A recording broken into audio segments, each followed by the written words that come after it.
Seorang remaja di Lebak, Banten hanya bisa terbaring di rumahnya karena mengalami gizi buruk sejak balita. Saat ini remaja penderita gizi buruk hanya dirawat seadanya oleh sang ayah yang berprofesi sebagai pemulung.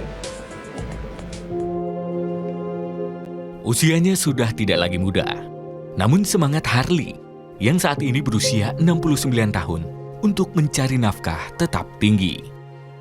Harley yang merupakan warga Kelurahan Cijoro Lebak, Kecamatan Rangkas Bitung, Kabupaten Lebak, Banten, setiap harinya mencari rezeki dengan cara mengais sampah untuk mengumpulkan plastik atau sampah-sampah lainnya yang masih bisa didaur ulang. Selain di lingkungan tempat tinggalnya, Harley biasa mencari sampah plastik di bantaran sungai. Sampah-sampah ini biasa terbawa arus sungai dan tersangkut di pinggiran sungai. Kegiatan mencari sampah plastik sudah dilakoni Harley lebih dari 10 tahun. Sebelumnya, Harley berprofesi sebagai pengayuh becak. Saat ini pendapatan Harley pun sangat minim, yakni hanya sebesar Rp5.000 per harinya. Salah satu yang menjadi penyemangat bagi Harley untuk mencari nafkah, yakni untuk mencukupi kebutuhan anak semata wayangnya, bernama Sally, yang saat ini sudah berusia 18 tahun. Meski sudah menginjak usia remaja, namun Sally saat ini hanya bisa berbaring di rumahnya yang sangat sederhana. Sejak kecil Sally divonis mengalami gizi buruk, yang menyebabkan kondisinya semakin menurun. Jangankan untuk beraktivitas, sekedar mengurus dirinya sendiri saja, akibat penyakitnya tersebut, Sally juga sulit berkomunikasi. Selepas mengumpulkan barang bekas, Harley biasanya langsung mengurus anaknya, seperti membersihkan atau menyiapkan makanan. Selama belasan tahun, Harley mengurus sendiri anaknya karena sang istri atau ibunda dari Sally lebih dulu pergi saat Sally masih berusia 1,5 tahun. Harley pun sangat khawatir jika dirinya dipanggil sang kuasa. Siapa yang akan mengurus Sally nantinya? Pertamanya dari bayinya gizi buruk gitu. Oh, gizi Kontrol, jadi ininya jiwanya kurang di rongsen. Gizi buruk. Kurang. Berarti sudah berapa tahun ini gizi buruk, Pak, ke sini? Ya, berapa tahun udah jadi meningkat, bukannya sembuh malah. Ya, Pak, pernah dirawat ke rumah sakit nggak, Pak?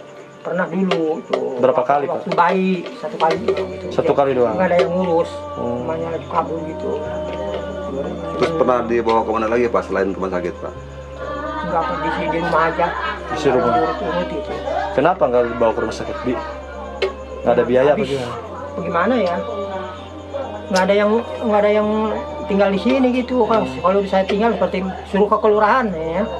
Ininya nggak ada yang nggak ada yang nungguin gitu. Intinya nggak punya biaya juga ya, Pak? Di sini nggak punya biaya, namanya orang kampung, orang susah. Tukang tani gitu. Ya, Bapak sehari apa sih, Pak? Kerja bapak mah, ya kalau dulu sih masih muda suka narik beca gitu. Kalau dulu gitu, kalau sekarang orang tua mah suka itu ngurus masjid ya. Oh, jadi Ngurus marbot. masjid, cuman dulunya cuma 25.000 gitu. Itu seminggu lumayan lah buat jajan ini. Enggak, sekarang apa? Kalau sekarang mah ya begitu tuh, mungutin sampah. Bisa. Mungutin sampah kalau ada yang betulin jam dinding gitu. Betulin nggak jarang, satu bulan satu kali gitu ya. Itu ngambil plastik sampah apa gimana? Satu plastik sampah itu lumayan lah. Per kilo berapa duit, Pak? Per kilo kalau yang asoy cuma 500. Plastik yang warna putih. Iya, kalau yang bungkusan gitu 1.000. Paling 3 hari itu paling dapat 10.000. Kemarin jual dapat 9.000 3 hari. 3 hari 10.000. 3 hari. Cukup itu, Pak, buat Pak. Wow, cukup dari mana? Di malam siang. Begitu anak. Nah, saya pikirkan bagaimana kalau saya mati nih. Waktu gua gimana? Ini anak siapa yang ngurus? Banyak nggak yang ngurus? Ya, saya suka nangis kalau malam. Gimana ya Allah? Kasih begini amat. Saya udah tua, kudunya sholat aja di masjid ya. Kan urusan yang begini. Cuman begini apa ini? Saya pikirkan bukan nasib saya, tapi ini anak saya nih. Kalau saya meninggal, malah saya minta sama Allah supaya mati berdua gitu. Iya. Meski hidup serba kekurangan, namun keluarga ini tak luput dari perhatian pemerintah. Bantuan kesehatan ataupun bantuan kesejahteraan sosial sudah diberikan. Iman Santosa melaporkan.